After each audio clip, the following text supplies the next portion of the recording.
Over the past 3 years, there's been quite a focus on all things Anzac, as Australians have commemorated various 90-year anniversaries of events and battles that took place during World War I. In 2005, over 20,000 Australians crammed the shores of Gallipoli. Just recently, a small group of Australian horsemen reenacted the famous charge at Beersheba. There's been countless exhibitions and press articles and books written that have kept fanning the Anzac flame. This is the small French town of Villers-Bretonneux, and very soon thousands of Australians will be gathering here to commemorate the 90th anniversary of Anzac Day 1918.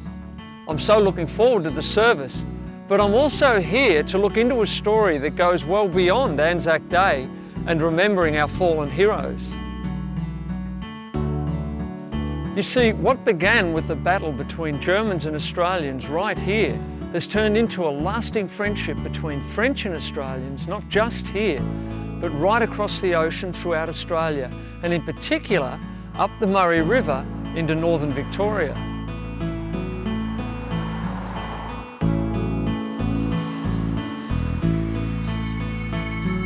From teachers to politicians and school children to war veterans, the connection between the people of this town and the people of Australia is probably the best example of peacetime Anzac that you'd ever find. So while I'm here, I will explore the ground and the events of 1918, but I also want to explore the past and present circumstances of this extraordinary relationship. It's a relationship I'm calling the Anzac Connection.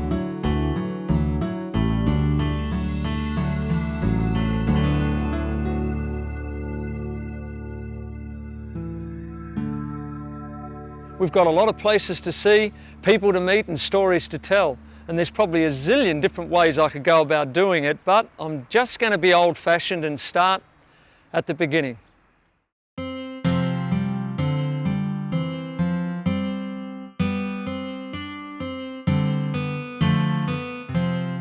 At the time when Australian and New Zealand troops first landed on the shores of Gallipoli, something happened that is actually quite abnormal in history. Rather than needing time to ferment a good legend, right there on that day they recognised the events as historic, and consequently the 25th of April ever since has been Australia's National Remembrance Day. Yet 93 years later here in Villers-Bretonneux, there's a strange irony about this particular Anzac Day, because it's the 90th anniversary of Anzac Day 1918.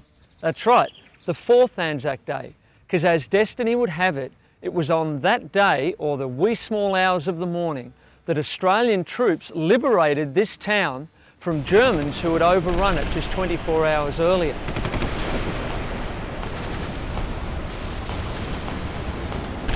So as the battle kicked in just after midnight, the Australian troops realised it was Anzac Day and saw it as a good omen. And that's where our story begins. It was 3 years after Gallipoli, and just 7 months before the end of the First World War.